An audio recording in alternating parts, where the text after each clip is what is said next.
ဆရာနောက်တစ်ခုကပေါ့နော်ကျွန်တော်ဒီ brace ကိုဟိုခုနပြောတာကီလို2000သုံးပြီးသွားတဲ့ခါကျရင်ကီလို3000ကီလို3000သုံးပြီးသွားတဲ့ခါကျရင်ကျွန်တော်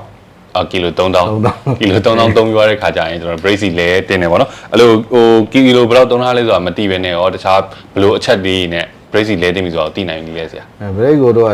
စစ်ဆေးတာပေါ့နော်စစ်ဆေးတယ်ဆိုတော့ပုံမှန်အဖြစ်တော့ကီလို3000ပေါ့လေဒါပေမဲ့ကို run နေလောက်ရတဲ့ condition တွေရှိတာပေါ့ဟိုတော့အောင်ပါကွာဝိုင်းချအရန်များတဲ့နေရာတွေစွတ်ချအများများတဲ့နေရာတွေအဲ့လိုမျိုးသုံးတာတွေရှိတာပေါ့အဲ့တော့တို့က brace ကိုနံပါတ်1ချက်တို့ကဘာလဲဆိုရင် watcher test ပေါ့ဟုတ် watcher test လုပ်တဲ့ခါကျတော့အဲ့ watcher test လုပ်တဲ့တို့ကဒီ tools လေးတွေရှိတယ်ဆိုလိုတာဒီ brace တွေကိုအဲ့ဒီ tools လေးကနေပြီးတော့ဒီဟိုဟာလေးကိုထည့်လိုက်တာပေါ့ထည့်လိုက်ပြီးတော့ဒီကနေဖတ်လိုက်တဲ့ခါကျတော့ဒီမှာဒီ brace ရဲ့ဟိုပါပေါ့လေတဲမှာပါတဲ့ moisture ရဲ့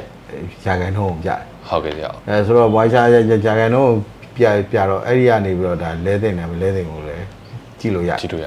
အဲ့ဒါနေရတယ်လည်းဒီဈေးကွက်ထဲမှာဆိုရင်လောလောကူကူဝယ်လို့တော့ရပါတယ်ဒါနောက်တစ်ခုကတော့သူက brace ကဘာဖြစ်လဲဆိုရင်သူက pH level ရှိတယ်ဟုတ် brace ကသူ pH level 7အထက်ရှိတယ်ဟုတ်ကဲ့ဆရာ7အထက်ရှိတော့ brace ကသုံးတာများလာတယ်ကြာလာပြီဆိုတော့ねဒီကောင်က brace က acid ဓာတ်နည်းနည်းလေးဖြစ်လာဟုတ်အဲ့တော့ acid ဓာတ်နည်းနည်းဖြစ်လာပြီဆိုရင် brace ကဘာဖြစ်မလဲဆိုရင် brace line ထဲမှာရှိတဲ့ဒီ seal တွေ rubber seal တွေကိုစားနိုင်တော့အဲ့ဒီ brace ကို acid ဓာတ်ဖြစ်တယ်မဖြစ်ဘူးကိုတိုင်းတဲ့တို့ဒီ strict ရှိတယ် strict ဆိုတာတို့ငယ်ငယ်တော့တိုင်းတဲ့ဒီဟိုပါလေ acid လားရေလားဒါမှမဟုတ် alkaline လားတိုင်းတဲ့ဒီ litmus ဟိုပါလေးရှိတယ်လေအဲ့ဒါလေးကိုထည့်လိုက်အရောင်ပြောင်းသွားဟုတ်ကဲ့အဲ့တော့အဲ့လိုပဲ brace မှာလည်းအဲ့ဒီ test strict တွေရှိတယ်ဒါပေမဲ့ဒီမှာတော့သုံးတာတိတ်ပြီးတော့မရှိလာဘူးတိတ်ပြီးတော့မများဘူးဟုတ်ကဲ့အဲ့တော့အဲ့ရလေးနဲ့ထည့်လိုက်ရင်သူကဒီ acid ဓာတ်ပြောင်းသွားပြီဆိုရင်အရောင်လေးတွေပြောင်းသွားလိမ့်မယ်အဲ့ဆိုရင်တော့ brace ကလဲတဲ့ဒါမှမဟုတ်နောက်ထပ်နီလန်းပေါ့နောက်ထပ်နီလန်းကတော့ဒါအလွယ်ပေါ့လေအလွယ်လို့ပြောလို့ရတယ် brace က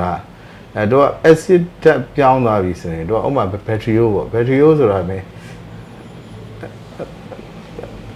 acid ပါတယ်လေဟုတ်ကဲ့ဆရာ acid ပါတော့အဲ့မှာအဲ့လိုမျိုးကိုတိုင်းတဲ့ခါကျရင်တော့ brace ကို brace နဲ့เนาะဒီ brace နဲ့တော့ကားရဲ့ body နဲ့ဟိုတော့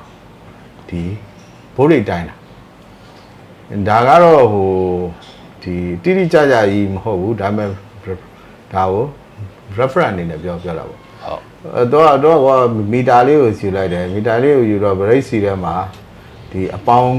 မဟုတ်ပေါ့နော်အပေါင်း probe ပေါ့အနီအောင် probe ကိုထည့်လိုက်အနက်လေးကတော့ battery ရဲ့အနှုတ်ကောင်းဒါမှမဟုတ်ရင်လည်းအပေါ်ဆုံးပေါ့ brace အပေါ်ဆုံးရဲ့ body မှာထောက်လိုက်တယ်ဆိုရင်သူက 0.3 volt နဲ့နေရ0.3 တဲ့များလာပြီဆိုရင်သူကဒါ brace ကဒါ acid ဓာတ်ဘက်ကိုရောက်လာပြီလို့ဒါအကြမ်းများဖြစ်ပြောလို့ရတယ်အဲဒါဆိုရင်လဲရဒါကတော့အလွယ်ကူဆုံးစစ်ဆေးတဲ့နည်းလမ်းပေါ့နောက်တစ်ခုကမျက်မြင်ပေါ့လေကြည့်တဲ့ခါကျရင်ဥပမာ brace တွေကမဲလာမယ်အယောင်တွေမဲလာမယ်ဆိုတာကဒီ brace line ထဲမှာရှိတဲ့ rubber seal လေးတွေကစားလာတဲ့ခါကျရင်အမုံတွေကဒါဒီ rubber seal တွေကအမဲရောင်လေအဲ့တော့အဲ့ဒီအမုံလေးတွေစားလာပြီးတော့ brace နဲ့လာရောလာပြီးဆိုတော့ brace ကအယောင်ကနည်းနည်းမဲလာတာပေါ့အဲ့ဒါမျိုးဆိုလဲဒါလဲဖို့တင်တာပေါ့အဲ့ဒါမျိုးမဲလာပြီဆိုရင်သူကဒီမှာ brace တွေမဟုတ်ပဲလေ brace တွေကိုလည်းနည်းနည်းကြည့်ဖို့တော့လိုလာတာပေါ့ဟုတ်ကဲ့ဆရာအဓိကအဖြစ်သူ့ကိုကြည့်မယ်ဆိုရင်တို့က moisture test ပေါ့ moisture test ကိုဆန်းရမယ် moisture များလာပြီဆိုရင်ဒါဘာလို့ဆို break ကမိလာဆိုရင်မိလိုက်မှာပုံမှန်အဖြစ်တော့မိလိုက်မယ်တကယ်ရေးပေါ်နင်းလာတဲ့ခါကျရင်ဒီထဲမှာတော့ဥမာ break ကိုနင်းမှများလာတယ်အကျဉ်းရည်အတွက်များလာလို့ဒီအပူချိန်များလာပြီဆိုတော့သူက boiling ဖြစ်လာမယ် boiling ဖြစ်လာရင် line ထဲမှာအငွေ့တွေနဲ့ဒါကို break က fading ဖြစ်လာနိုင်တာပေါ့လေဟုတ်ကဲ့ဆရာဆိုတော့အဲ့ဒါကို moisture test လုပ်တယ်ပြီးတဲ့ခါကျရင်သူ့ကို acid ဖြစ်တဲ့ test ပေါ့ acid ဖြစ်တဲ့ဒီလို district လေးရှိတယ်အဲ့ဒါဒါနဲ့ဆန်းတာပေါ့အဲ့အနေနဲ့ဆန်းကြည့်ဒါမှမဟုတ်ရင်ဘိုးရိတ်တိုင်းတာပေါ့စောစောလိုမျိုးပဲဒီ brace စီထဲမှာအပေါင်းဟိုပါပေါ့လေဒါဟိုပါပေါ့ဘာလဲဆိုရင် prop ကိုထည့်တယ်brace ကားရဲ့ body ပေါ့ battery ရဲ့ minus စားမို့လဲဒီအပေါ်ဆုံးရဲ့ body ပေါ်မှာအနှုတ်ပေါ့လေအနှုတ် prop ကိုထောက်ပြီးတော့အဲ့ဒါကိုပို့တိုင်းလိုက်တာဟုတ်ကဲ့ဆရာဒီနေ့ကတော့သူက reference ပေါ့ဟုတ်ကဲ့ဆရာဟုတ် reference ပေါ့အတိအကျရတော့မဟုတ်ဘူးနော်ဆရာအဲ့လိုမျိုးတိုင်းလို့ရတယ်ဟုတ်ကဲ့ပါဆရာဒီချက်လေးကတော့စိတ်ဝင်စားဖို့တော့ကောင်းပါတယ်ဆရာဟုတ်တယ်ဒီမှာအဲ့လိုဟိုလေ acid ဖြစ်မဖြစ်ကို test လုပ်တာတော်တော်များများမှာသိမမြင်အောင်ဟုတ်မတွေ့အောင်ဟုတ်ကဲ့ပါဆရာဟုတ်အဲ့ဆိုရင်ဒီနေ့show လေးရနေပြီတော့နော်ဆရာဒီတီးတိုက်တဲ့အကြောင်းအရာလေးတော်တော်များလေးတီးခဲ့ရပါတယ်ဆရာအဲ့တော့လည်းကျေးဇူးအများကြီးတင်ပါတယ်ဆရာ